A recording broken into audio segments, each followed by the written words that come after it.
Il posizionamento del passante nord di Rovigo continua ad alimentare polemiche, non ultime le dichiarazioni di Silvano Vernizzi, amministratore delegato di Veneto Strade, società incaricata alla progettazione ed esecuzione dei lavori, che ha chiarito che la strada si farà a sud del Ceresolo, attraversando Parco Langer, appena approvato il progetto in giunta, qualsivoglia ne pensi il Consiglio Comunale di Rovigo. Peccato che il piano regolatore vigente e il PAT in esame a Venezia presentino a sud del Ceresolo un'ampia area verde destinata a verde pubblico attrezzato, mentre il passante nord è previsto appunto a nord del Ceresolo. A stupire ancora di più l'ex candidato sindaco Federico Frigato, oggi consigliere comunale del PD, è il voltafaccia sull'argomento del centrodestra rodigino.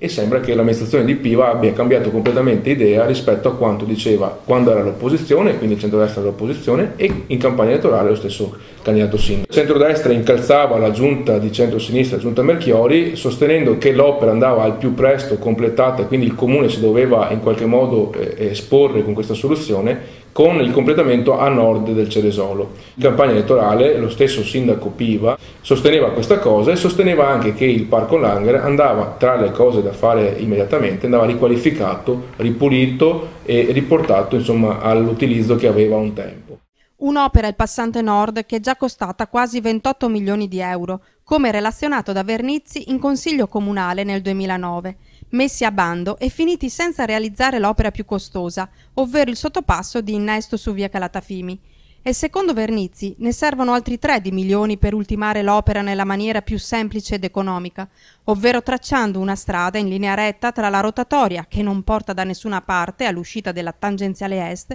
e la rotatoria di viale Porta Adige. L'idea di farlo a sud, che potrebbe sembrare anche dalla carta la più semplice, serve per coprire 2 errori sostanzialmente. Questa rotatoria che si perde nel nulla,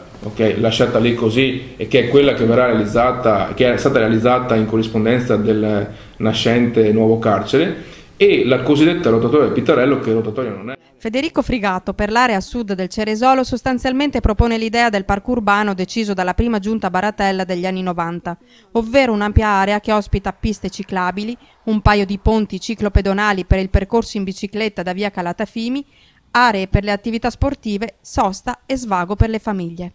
E la provocazione che faccio io è che ad esempio quei famosi 1000 alberi che sono stati donati all'amministrazione possano essere in qualche modo, non so se tutti o una parte, piantati in quest'area.